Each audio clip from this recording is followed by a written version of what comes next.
નમસ્કાર દર્શક મિત્રો, હોટ ટોપિકમાં આપ સૌનું સ્વાગત છે. આપની સાથે હું છું શિવમ. હોટ ટોપિકમાં આજે આપણે વાત કરીશું જે પ્રકારે અત્યારે ખાલિસ્તાનીઓ જે પ્રકારે અત્યારે અલગ અલગ દેશોથી તેમનો વિરોધ સામે આવી રહ્યો છે ખાલિસ્તાનની જે માંગ સાથેની. આપણે બ્રિટનની પણ વાત કરીશું, અમેરિકા, કેનેડા અને જે પ્રકારે ઓસ્ટ્રેલિયામાં પણ આ હિન્દુ મંદિરો ઉપર ક્યાંક ને ક્યાંક જે હુમલાની ઘટનાઓ છે તે પણ ભૂતકાળમાં બની ચૂકી છે અને હમણાં કેનેડામાં પણ એવી જ ઘટના છે તે સામે આવી હતી. ત્યારે હવે આજે બ્રિટનમાં જે ઘટના સામે આવી છે તે ચોક્કસથી એક શરમજનક કૃત્ય છે તે કરવામાં આવ્યું છે તેવું કહી શકાય છે. બ્રિટનમાં જે પ્રકારે ખાલિસ્તાન સમર્થકોએ જે ભારતનો ઝંડો છે તે નીચે ઉતાર્યો. ગઈકાલે મોટી સંખ્યામાં ખાલિસ્તાની સમર્થકો ત્યાં ભેગા થયા અને તેમણે આ પ્રકારનું કૃત્ય છે તે કર્યું છે.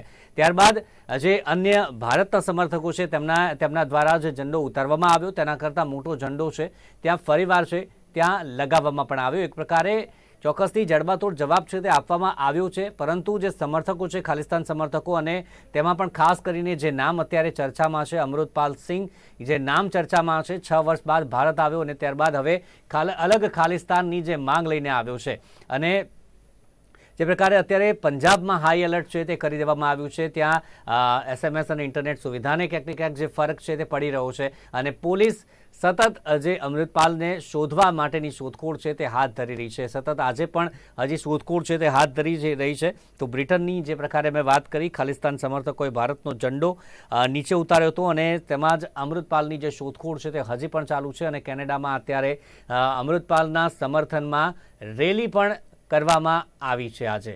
એટલે કે તેના સમર્થકો હવે બહાર પણ જોવા મળી રહ્યા છે અને અન્ય જે શીખ સમુદાય છે તેમાંથી પણ ક્યાંક ને ક્યાંક સમર્થન છે તે મળી રહ્યું છે, જેવી માહિતી સામે આવી રહી છે. આમાં કેટલી સચ્ચાઈ છે તે તો બાદમાં સામે આવશે, પરંતુ આ જ મુદ્દે આજે આપણે ચર્ચા કરવાની છે. અને ચર્ચા સાથે મહેમાન જોડાઈ ગયા છે જયવંત પંડ્યા, રાજકીય વિશ્લેષક, અને સાથે જ ડૉક્ટર અજય તિવારી, રાજકીય વિશ્લેષક. બંનેનું સ્વાગત છે સૌથી પહેલા નિર્માણ ન્યૂઝમાં. અને જયવંતભાઈ, આપણાથી શરૂઆત કરીએ. જે પ્રકારે અત્યારે આપણે વાત કરી રહ્યા છીએ, અમૃતપાલ સિંહની વાત કરી રહ્યા છીએ, જે પ્રકારે 6 વર્ષ બાદ ભારત આવ્યો અને આ એક અલગ માંગ તેના લઈને આવ્યો. અને અત્યારે પંજાબની સ્થિતિ પણ આપણે અત્યારે જોઈ રહ્યા છીએ કે પંજાબમાં અત્યારે હાઈ એલર્ટની સ્થિતિ પણ દેખાઈ રહી છે. SMSની સુવિધા, ઇન્ટરનેટની સુવિધા, તેને પણ ફરક પડી રહ્યો છે અત્યારે, તે પણ બંધ કરવામાં આવી રહી છે. જે પ્રકારે માહિતી સામે આવી રહી છે અત્યારે, કઈ રીતે જુઓ છો આ આખી સ્થિતિની? અને અલગ જે ખાલિસ્તાનની માંગ કરી રહ્યા છે અને વિરોધ જે વિદેશમાં પણ થઈ રહ્યો છે, મંદિરો તોડવામાં આવી રહ્યા છે અને ઝંડો આજે ઘટના સામે આવી, ખૂબ જ શરમજનક કૃત્ય. અત્યારે એક સિરિયલ આવે છે પુષ્પા ધ ઇમ્પોસિબલ.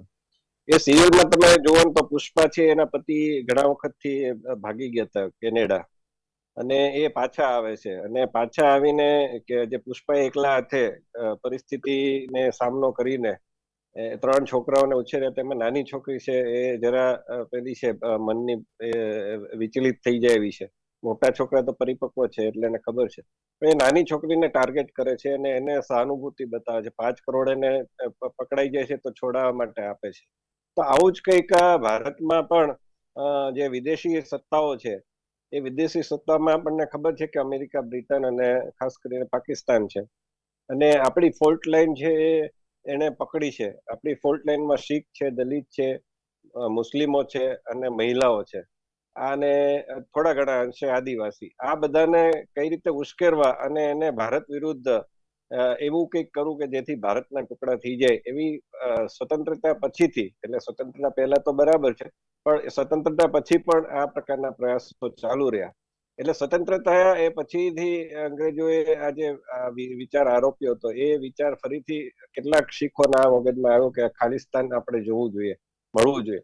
પરંતુ તમે જુઓ કે એમાં પાકિસ્તાનમાં જે પંજાબ છે ને ત્યાં શીખો રહે છે, અફઘાનિસ્તાનમાં જે શીખો રહે છે, જેમને ત્યાં અત્યાચારના કારણે ભાગવું પણ પડ્યું, પરંતુ એ પાકિસ્તાનનો જે પંજાબ છે કે પછી અફઘાનિસ્તાન છે, એ ફરીથી પાછું એમને ખાલિસ્તાન તરીકે મેળવવામાં કોઈ રસ નથી. એમને રસ છે માત્ર ને માત્ર ભારતનું પંજાબ પોતાના એક અલગ દેશ તરીકે કરવામાં. હવે આમાં જે 1980 ના દાયકામાં થયું અને એ પછી ઇન્દિરાજીની હત્યા પણ થઈ વડાપ્રધાન તરીકે દુઃખદ રીતે. એ પછી નરસિંહ રાવના સમયમાં KPS ગિલ પંજાબના એમણે સુપરકોપ તરીકે ઓળખાતા હતા, ને એમણે કડક હાથે એકદમ મારો ત્યાં ઠાર એ કરીને એને ડામી દીધો. એ પછી આ એકદમ ચરુ છે એ શાંત થઈ ગયો હતો, પરંતુ હવે પાછો એ ઉભરીને બહાર આવ્યો છે. તો એ કયા કારણથી બહાર આવ્યો છે, વિદેશી સત્તાઓ એમાં શું ભાગ ભજવી રહી છે, અને સાથોસાથ રાજકીય પક્ષ તરીકે આપની કેટલી સંડોવણી છે અથવા તો ભાજપની પણ સંડોવણી કઈ રીતે કોઈ હોઈ શકે કે કેમ, તો એ બધા પ્રશ્નો એટલા માટે કારણ કે ઇન્દિરાજીના સમયમાં એવું કહેવાતું હતું કે સંજય ગાંધી એમણે ભીમરાનવાલેને મોટો અકાલી દળના સામે કર્યો. તો અત્યારે અકાલી દળને જે આપણે જોયું કે સત્તા એની ગઈ, તો એના પછી કોઈ એવું પરિબળ છે કે જે એના કારણે એને સત્તા ન મળે એ માટે કઈ આ પ્રકારના તત્વોને ઉશ્કેરી રહ્યા છે. આ અનેક પરિબળોથી આપણે વિચાર કરવો પડશે. અને ખાસ કરીને અમૃતપાલસિંહ અત્યારે આપણે જોયું કે વચ્ચે જયારે એને પેલા લોકપ્રીતને છોડાવવાના હતા ત્યાં આખું ટોળું ધસી ગયું હતું. એની પહેલા ખેડૂત આંદોલનમાં આપણે જોયું કે ખાલિસ્તાનીઓ છે એમણે લાલ કિલ્લા ઉપર ઝંડો ફરકાવી દીધો હતો અને હિંસા કરી હતી. તો આ જે માથું ઉચકવા લાગે છે 2019 થી 2020 થી, તો એને આપણે ટેકલ કરવા પડશે. સાથોસાથ શીખોને પણ સમજાવવા પડશે. એ વખતે 90ના દાયકામાં દૂરદર્શન ઉપર કેટલી બધી સિરિયલો એવી આવતી હતી કે શીખોને સમજાવતી હતી. તો એ પણ બે રીતે આપણે એનો વિચાર કરવો પડશે. તો મને લાગે છે કે સમસ્યાનું સમાધાન કંઈક નીકળી શકશે. તો અને સમજાવવાની પણ જરૂર છે. પ્રકારે અત્યારે જે માહિતી જે મળી રહી છે એ સવારે પણ આવી કે અન્ય સમુદાય જે શીખ સમુદાય છે અન્ય દેશોના ત્યાંથી પણ જે અમૃતપાલના સમર્થકોને સમર્થન મળી રહ્યું છે. આ मुद्दे पर आगे बात करीશું આપણે, परंतु अभी अजय जी पण हमारे साथ है। अजय जी, जिस प्रकार से अभी हम देख रहे हैं अमृतपाल सिंह की अभी शुरू है जांच अभी उनको पकड़ने के लिए, पर ये दूसरा टिंडरा वाले बनने की कोशिश कर रहे हैं ऐसा लग रहा है अभी। मित्र, सबसे पहले मैं आपके चैनल के माध्यम से देश की 140 करोड़ जनता को नमस्कार करता हूं और आपके साथ बैठे सभी भाइयों को नमस्कार करके कहना चाहता हूं, इस सारी विडंबना का काम हमारे देश के लोग हैं। पाकिस्तान जब बांग्लादेश का बंटवारा हुआ कर रहा था, लेकिन आज इतनी कमजोर हो चुकी है कि फेसबुक और ट्विटर और टेलीविजन के माध्यम से एक अमृतपाल जैसा व्यक्ति भारत में देश में रहकर खालिस्तान की मांग करता है, एक व्यक्ति तेलंगाना की मांग करता है। ऐसे व्यक्तियों के खिलाफ कार्रवाई भारत सरकार क्यों नहीं करती है? क्यों नहीं कानून बदलकर जो फेसबुक में भ्रष्टाचार के बात करता हो, जो देश को तोड़ने की बात करता हो, उसकी गिरफ्तारी क्यों नहीं की जाती है? खालिस्तान की मांग आज से थोड़ी चल रही है। ये अमृतपाल जैसे व्यक्ति को बढ़ावा किसने दिया? अमृतपाल जैसे व्यक्ति ने कुछ सिख समुदाय के लोगों को, नौजवानों को अपनी बातों में फंसाने का काम कैसे किया? ट्विटर के माध्यम से, फेसबुक के माध्यम से। आप देखिए, आज यूट्यूब पर एक व्यक्ति खालिस्तान की मांग करता हुआ चिल्लाता है, भारत सरकार की कानून इतनी लचर है कि उसे गिरफ्तार नहीं कर पाती है, और जब वो ब्लास्ट करने की कोशिश करता है तब हम सब टीवी पर बैठ जाते हैं। हम सारे लोग टीवी पर बैठ करके हम लोग डिस्कस करना शुरू कर देते हैं। मेरी गुजारिश है आपके चैनल के माध्यम से भारत सरकार को, नरेंद्र मोदी जी को, राष्ट्रपति को, रक्षा मंत्री जी को, गृह मंत्री जी को मैं विनम्र निवेदन करना चाहता हूं कि इस कानून में थोड़ी मजबूती लाया जाए और ऐसे देशद्रोहियों को, अमृतपाल क्या है? अमृतपाल भारत देश पंजाब में एक रहने वाला व्यक्ति तो खालिस्तान की मांग कर रहा है। हो सकता है पाकिस्तान में उसे भड़काया हो सकता है बांग्लादेश और पाकिस्तान ये सब मिल करके इस खालिस्तान हमारे भारत देश को तोड़ने की योजना बना रहे हो। इस योजना बनाने वाले लोगों को यदि भारत देश की अखंडता, भारत देश को मजबूत करना है तो ऐसे लोगों पर सख्त से सख्त कार्रवाई होनी चाहिए। पांडे साहब अभी थोड़ी देर पहले कह रहे थे, उनकी बात से मैं सहमत हूं, लेकिन इतना सहमत, आप पत्रकार हैं, आपके चैनल के माध्यम से पूरी गुजरात की जनता आज मुझे देख रही है। मैं आप सभी से गुजारिश करता हूं, स्टेट गवर्नमेंट की कोर्ट, सेंट्रल गवर्नमेंट की कोर्ट, चाहे सुप्रीम कोर्ट हो, हाई कोर्ट हो या लोअर कोर्ट हो, निश्चित तौर से उसमें कार्रवाई करने की जरूरत है। सरकार को कानून में बदलाव ला करके ऐसे लोगों के खिलाफ कार्रवाई करना चाहिए ताकि हमारा देश अखंड हो सके। हर आदमी आज जातिगत लड़ाई लड़ रहा है, हर आदमी आज प्रांतिगत लड़ाई लड़ रहा है। कोई हिंदू है, कोई मुस्लिम है। अरे देश धर्मनिरपेक्ष देश है, या देश ही है जो पूरे विश्व में चमकने का काम कर रहा है। और इस भारत देश को धर्मनिरपेक्ष देश रखने के लिए इस भारत देश के लोकतंत्र कितनी मजबूत है कि इसी भारत देश में हिंदू मुस्लिम सिख ईसाई आपस में है, भाई भाई का नारा चलता है। और कितनी भाषाएं, 8,000 भाषाओं का समावेश करने वाली भारत देश, 3600 जातियों की समावेश करने वाली भारत देश, यदि हर व्यक्ति अपने रूप में जातिगत और प्रांतगत हिस्सा मांगने लगे तो देश के जो टुकड़े टुकड़े हो जाएंगे। ऐसे लोगों के खिलाफ जो देश के टुकड़े करना चाहते हैं उन्हें जेल में डाल देना चाहिए, या नियम बनाना चाहिए कि ऐसे लोगों को खुलेआम शूट कर देना चाहिए। यह बलात्कार से भी घृणित कार्य है जो हमारे देश की तोड़ने की बात कर रहे हैं। बहुत बहुत धन्यवाद। જી જી જયવંતભાઈ, જે પ્રકારે કાનૂન વ્યવસ્થાની વાત કરી છે, કારણ કે યુટ્યુબ, ફેસબુક, આ તમામ માધ્યમોની વાત કરી, ત્યાંથી પણ આ બધા જે લોકો છે તે બહાર આવી રહ્યા છે, પોતાની માંગ કરી રહ્યા છે, ત્યારે કાનૂન વ્યવસ્થામાં બદલાવની જે પ્રકારે વાત કરી તેનાથી આપ કેટલા સહેમત છો અને આપ શું કહેશો, કેટલા કડક કાર્યવાહી છે તે આ લોકો વિરુદ્ધ થવી જોઈએ? આમાં શીખ સમાજે પહેલા તો આગળ આવવું પડશે.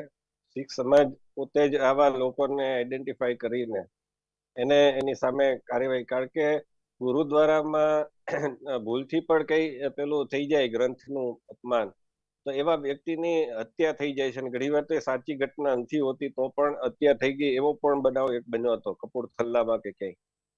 તો આ પ્રકારનું જ્યારે થતું હોય તો શું આ જે માગણી કરે છે જે અમૃતપાલ સિંહ કે પછી ત્યાં બેઠેલો પેલો પન્નુ, તો એ શું એ ગ્રંથના આધીન છે? ગ્રંથની વાતને અનુરૂપ છે? જે શીખો એ આ દેશની સંસ્કૃતિ બચાવવા માટે હિન્દુમાંથી શીખ બન્યા, આ દેશની ભગવો ધ્વજ છે એ ઉન્નત આકાશે લહેરાય એ માટે થઈ, રામ મંદિર માટે થઈ એમણે યોગદાન આપ્યું. અને એ સ્વતંત્રતા પહેલાની વાત કરું છું.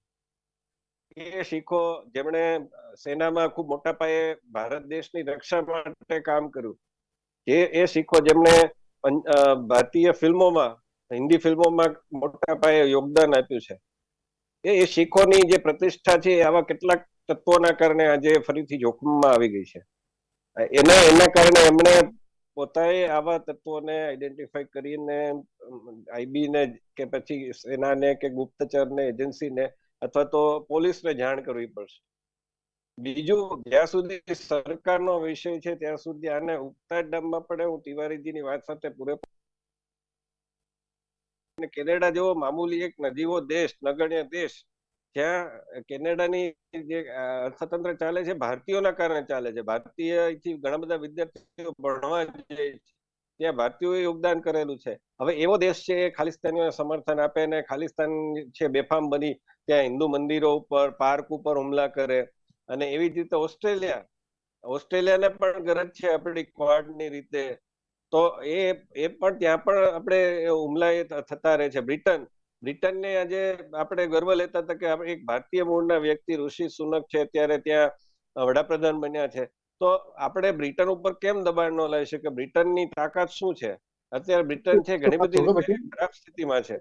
તો એવી સ્થિતિમાં હોય ત્યારે બ્રિટનની ઉપર આપણે દબાણ ન લઈ શકીએ કે ભાઈ ખાલિસ્તાનીઓને મદદ કરશો. અને બીજું કે ત્યાં જે ભારતીયો છે એમણે પણ એક વાત એ છે કે સજ્જનોની જયારે નિષ્ક્રિયતા હોય છે ને ત્યારે દુર્જનો છે સંગઠિત બનીને એ પોતાનું કામ કરાવી શકતા હોય છે. આપણે 26 જાન્યુઆરી 2021માં જોયું હતું કે જે રીતે ખાલિસ્તાનીઓએ જે ઉત્પાત કર્યો હતો લાલ કિલ્લા ઉપર, તો એની સામે છે હંમેશા એવું થતું હોય છે કે જે સજ્જનો છે એ ચાહે કોઈ પણ પંથના હોય, પરંતુ એ સજ્જનો એ સંગઠિત થવું પડશે. આ દેશ છે બધાનો છે, એક કોઈ જ્ઞાતિનો કે એક કોઈ પંથનો નથી. તો બધા જ એક થઈ અને દેશને બચાવવા માટે આગળ આવવું પડશે. बधाए जे मणिने आगे आवવું પડશે। अजय जी, जिस प्रकार से आज की घटना हम देख रहे हैं, ब्रिटेन में जैसी घटना हुई है, सवाल बहुत सारे हो रहे हैं कि ब्रिटेन वहाँ पे सिक्योरिटी क्या कर रही थी, एक साथ इतने लोग आ जाते हैं। भारत जरूर से जवाब अभी मांग रहा है, पर जिस प्रकार से इस घटना की हम बात करें, ऑस्ट्रेलिया की घटना की बात करें, आज कनाडा में एक रैली भी आयोजित की गई है अमृतपाल के समर्थन में, और वहाँ पे जो सिख समुदाय है वहाँ से भी उनको समर्थन मिल रहा है।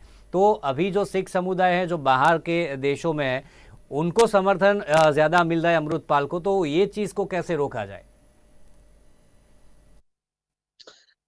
आदरणीय, सबसे बड़ी बात तो ये है कि किसी भी व्यक्ति को जब शुरुआती दौर में वह आदमी बढ़ रहा होता है उसी समय रोका जाता है। आपने देखा होगा पिछले 15 अगस्त को जब आदरणीय नरेंद्र मोदी जी लाल किले पर झंडे का ध्वजारोहण करने और बाकी चीजें जब कार्यक्रम हो रहा था, उसी समय कुछ लोग पहुंच करके वहां पर हंगामा करने का प्रयास किया। आज भी देश में जिस तरह से समर्थन मिल रहा है, जिस तरह से अमृतपाल का समर्थन लोग कर रहे हैं, ये साबित करता है कि अमृतपाल को जो भी व्यक्ति समर्थन कर रहा है वो भारत देश का दुश्मन है।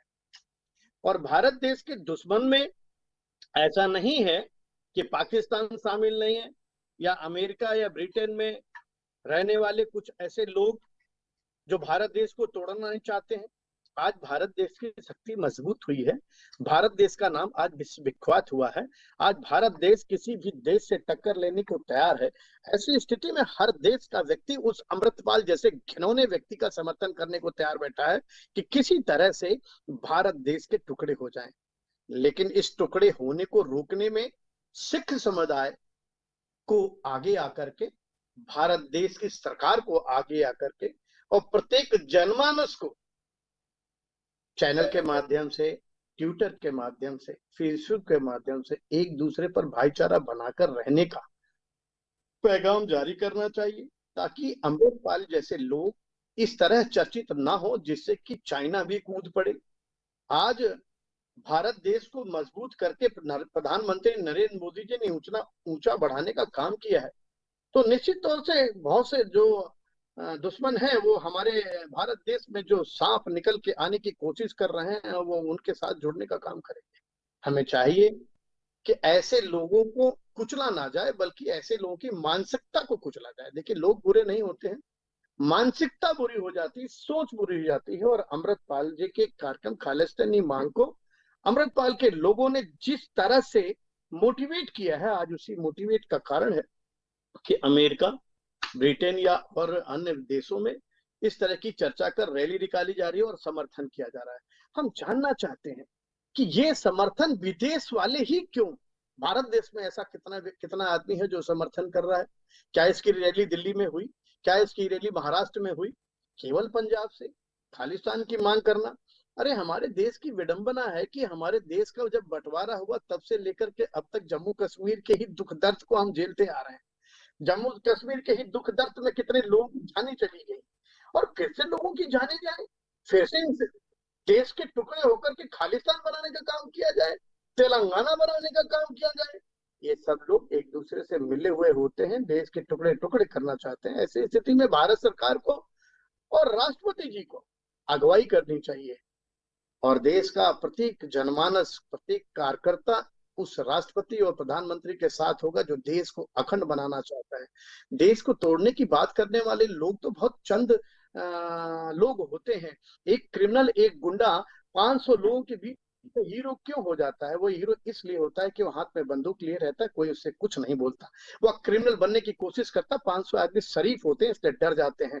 और निश्चित तौर से यही बात है अमृतपाल जैसे लोगों की। अमृतपाल जैसे लोग अभी गलतफहमी में है, अमृतपाल के समर्थन करने वाले लोग अभी गलतफहमी में है कि भारत देश की जनता जिस दिन अपने आप को आगे करेगी, नरेंद्र मोदी प्रधानमंत्री जी और राष्ट्रपति जब इसकी अगुवाई करेंगे, जब इसके बारे में चर्चा करेंगे, तो निश्चित रूप से भारत देश का प्रत्येक व्यक्ति उनके साथ खड़ा होगा। और आज ब्रिटेन, अमेरिका या कोई भी विदेश का व्यक्ति जो अमृतपाल जी का समर्थन कर रहा है वो धाराशायी होगा, क्योंकि किसी भी व्यक्ति की मानसिकता को निश्चित तौर से साफ करना बहुत जरूरी है, एक दूसरे में समरसता लाना बहुत जरूरी है। और यही समरसता ना होने का कारण है कि एक देश का क्रिमिनल गुंडा हो जाता है, क्योंकि प्रशासन उसको सही ढंग से ट्रीट नहीं करती है। अगर प्रशासन सही ढंग से ट्रीट करे तो एक गुंडा तो पनप ही नहीं सकता है, लेकिन प्रशासन उसका जब भी अगल बगल, क्या कर रही है पंजाब की पुलिस?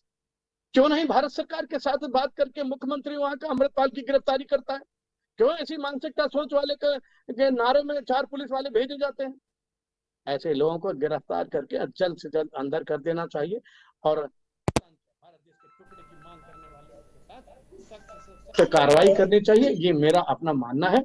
और अगर नहीं माना जाएगा, आज आपके चैनल पर मैं बता रहा हूं, यदि यह चीजें नहीं मानी जाएगी, लोगों का इस तरह से जुड़ना शुरू होगा। ब्रिटेन और अमेरिका जैसे लोग हमारे देश को चलाएंगे।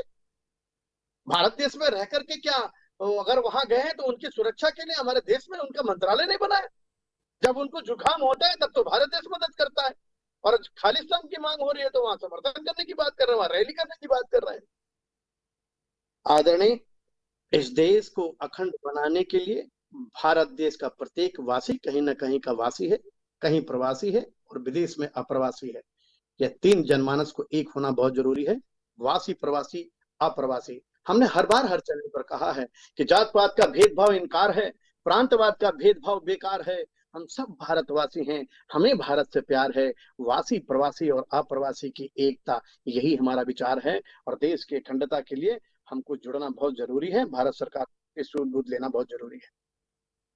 અખંડિતતા, સમરસતા આ તમામ વસ્તુ છે, પરંતુ અમુક લોકો જેને તોડવાનું કાર્ય છે તે પણ કરે છે. જયવંતભાઈ, જે પંજાબ પોલીસની આપણે વાત કરી રહ્યા છીએ, સતત ત્રીજો દિવસ છે અને શોધખોળ હજી પણ યથાવત છે. પંજાબ પોલીસની સામે કોઈ સવાલ છે તે ઉઠી રહ્યા છે, આપને શું લાગે છે? ને આમાં બધા છે એવું વિચારી રહ્યા છે, એમાં માત્ર પંજાબ પોલીસની વાત નથી. તમે જુઓ કે જ્યારે 26 જાન્યુઆરીએ જે હિંસા થઈ, ટ્રેક્ટર રેલી હતી અને લાલ કિલ્લા સુધી પહોંચ્યા હતા, ત્યારે જે પોલીસ છે એ બીજા બધા આંદોલનકારીઓને અથવા તો એ બધાને એની સામે કડક હાથે કામ કરે છે, એ પોલીસે ત્યાં શાંતિથી તમાશો જોયો. એવી જ રીતે અમદાવાદમાં પણ આપણે શાહીનબાગ વખતે જોયું હતું કે સીએ નો વિરોધ થયો તો પોલીસ છે એને તમાશો જોયો. જે પોલીસ છે એ કોરોના કાળમાં આપણને બધાને દંડ કરતી હતી અને એ પોલીસ છે ત્યારે એકદમ શાંતિથી તમાશો જોતી રહી, પથ્થર ખાતી રહી. તો આ પાછળ આવા લોકોની સામે કાર્યવાહી કરવાથી ક્યાંક ડર છે કે આ લોકો છે એ મત બેંક તરીકે સંગઠિત હોવાથી.